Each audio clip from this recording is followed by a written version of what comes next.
Et voilà, ça y est, c'est le grand jour, c'est le jour de ma 6e séance de détatouage au laser, c'est-à-dire le jour de ma dernière séance de détatouage au laser. Non, c'est faux, ça aurait dû être ma dernière séance, manifestement, très clairement, ça le sera pas. On va reparler de tout ça.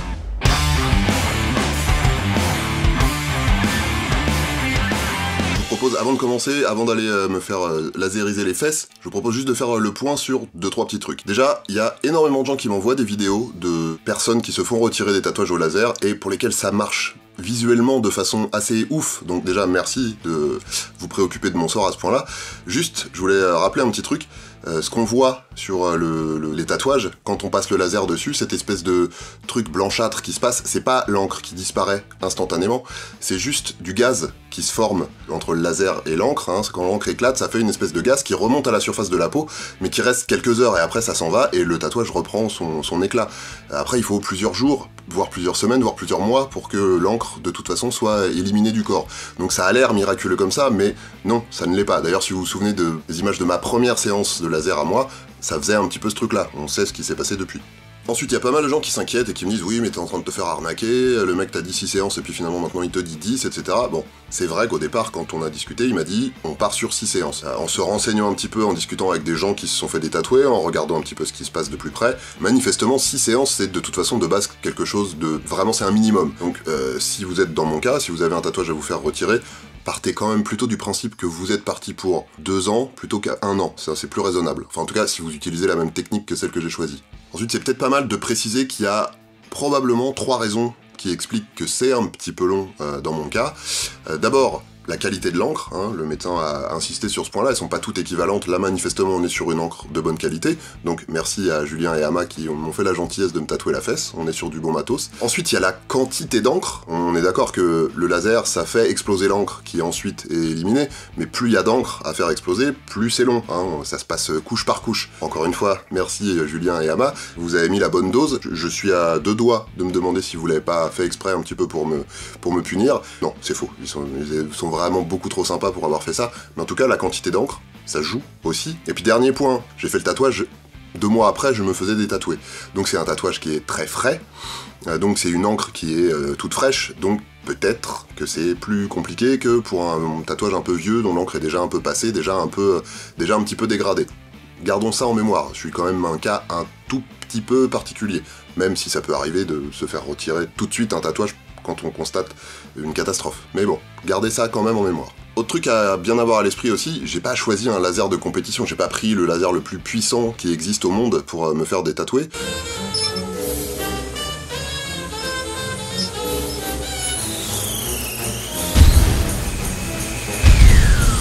J'ai pris un Q-Switched, hein, donc un truc assez basique, assez classique, le truc le plus répandu en fait, mais pas le plus balèze. Il y a par exemple un laser qui s'appelle le laser Picochour, qui est réputé pour faire partir les tatouages en 2 fois moins de séances que les autres.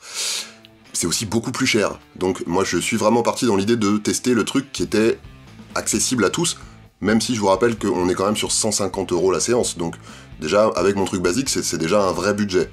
Mais en tout cas voilà, moi j'avais pris le parti de tester le truc le plus répandu, et pas forcément le plus efficace. Donc gardez ça à l'esprit. J'avoue, hein, avec le recul, du coup je me dis vu le nombre de séances que je vais faire, je me demande si financièrement, même avec l'autre qui est beaucoup plus cher, mais s'il marche plus vite, ça aurait pas été intéressant.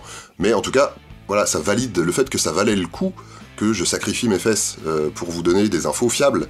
Voilà, parce que là je sais très exactement comment ça se passe, vous voyez vous très précisément comment ça se passe, et vous voyez combien ça coûte, combien de temps ça dure, etc. Donc je vais aller jusqu'au bout, hein. Je vous ai demandé la dernière fois, et vous avez été plutôt en faveur de on continue la même méthode, donc je vais aller au bout de cette méthode, quitte à repartir pour 10 mois. On verra bien à la fin, mais je persiste. J'ai aussi échangé avec des gens qui ont eu la même expérience que moi des tatouages au laser.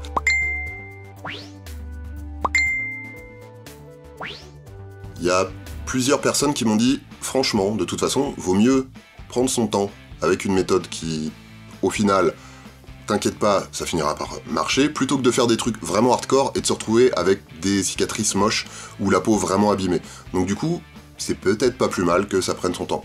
Là, j'avoue, c'est vrai, ça prend vraiment son temps, mais comme plusieurs d'entre vous me l'ont fait remarquer, si c'est pour avoir la tête d'Hanouna en cicatrice sur les fesses au bout du compte, c'est peut-être pas la peine non plus. Mais bon, donc je reste tranquille, je reste confiant. Voilà, ça va finir par partir, c'est juste long, c'est vrai, c'est douloureux aussi, hein, parce que, bon, mais ça dure pas longtemps, c'est-à-dire qu'une fois que la séance est terminée, ça chauffe, mais voilà, c'est pas une douleur atroce pendant des jours, quoi. C'est une douleur atroce pendant les 3 minutes de la séance. Et puis bon, effectivement, c'est un petit peu cher. Mais je reste confiant. D'ailleurs, en vrai, ça commence un petit peu à marcher, hein. Je sais pas si vous vous souvenez de la photo de la dernière fois. Vous voyez, ça, c'est la photo juste après la séance de tatouage. Donc vous voyez, le tracé est nickel et tout. Ça, c'est la photo de ma dernière séance. Vous voyez juste là, ce petit trait là, clairement, ce petit trait est parti. Hein. Donc si ça fait ça à terme partout, ce sera gagné. Donc cool. Et puis encore une fois, si vraiment à la fin ça n'a pas marché du tout, j'ai toujours encore l'option 1 de tester un autre laser, voilà, ça peut se faire, et l'option de recouvrir le tatouage. Alors il faudra que j'envisage un truc un petit peu plus ambitieux, parce que j'avais pas forcément l'idée d'avoir un tatouage uniquement sur ma fesse.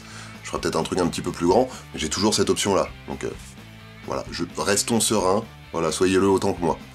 Bon, maintenant qu'on a dit tout ça, bah qu'est-ce qu'on fait? Bah je vais partir à mon rendez-vous, vous venez avec moi comme d'habitude, vous allez voir à quoi ça ressemble, et puis on se retrouve après.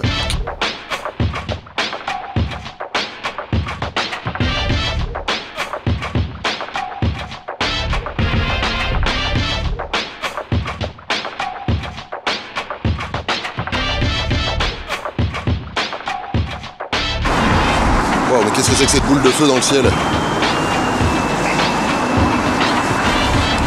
Et voilà, on est arrivé.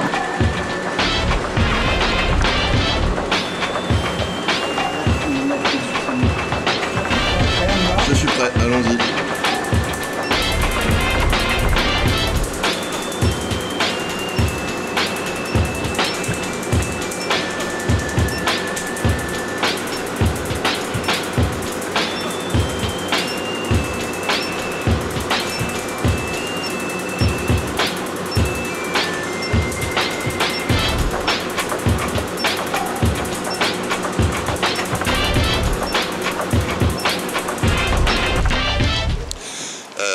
Alors j'ai pas forcément des bonnes nouvelles. Je vais me mettre à l'abri parce qu'il pleut. En vrai, je vais prendre le train parce que je pars en week-end, bah, vous savez tout. Et je vous raconte tout ça. Mais là, bon. Ouais, donc le laser avant de passer 1 heure assis dans le train, c'est pas la meilleure idée. Alors voilà. Donc qu'est-ce qui s'est passé? Vous avez vu, j'étais plutôt remonté par les discussions que j'avais eues avec certains d'entre vous. J'étais un peu en mode auto-conditionnement, pensée positive, machin, etc. Et puis là, à la fin de la séance, donc comme vous avez vu, ça a piqué un petit peu, hein, comme d'habitude. Je vous montrerai tout à l'heure, ça a même bien piqué. À la fin de la séance, le médecin me dit pour tout vous dire, je suis un petit peu inquiet. Donc moi j'étais en mode tout sourire, et là tout d'un coup mon monde s'écroule, évidemment. Et je lui dis ah bon, mais qu'est-ce qui se passe? Et il m'explique, il me dit je trouve que les traits sont en train de brunir et qu'ils réagissent de moins en moins. Donc je lui dis qu'est-ce que ça signifie en fait finalement? Il me dit bah, j'ai l'impression que l'encre est de moins en moins réceptive, réagit de moins en moins au laser. Ce qui veut dire que potentiellement le laser fonctionne de moins en moins bien sur l'encre.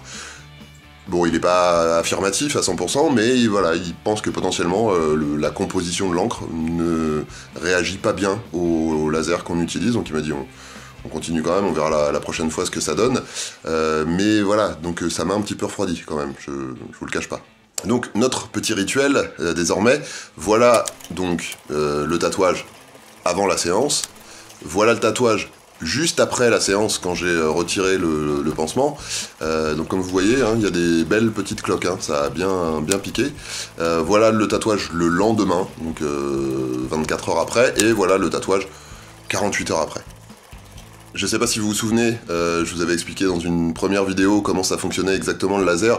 Là, pour savoir si cette séance a fonctionné, il faudra comparer la prochaine fois. Il faut laisser un laps de temps. Vous vous souvenez, le laser, il fait exploser l'encre en plein de petites particules, suffisamment petites pour que des cellules appelées macrophages puissent les bouffer et les éliminer après. Donc ça n'est pas immédiat, il faut quelques semaines pour que ça fonctionne, donc pour que ce soit visible. Donc on verra la prochaine fois si ça a fonctionné un petit peu.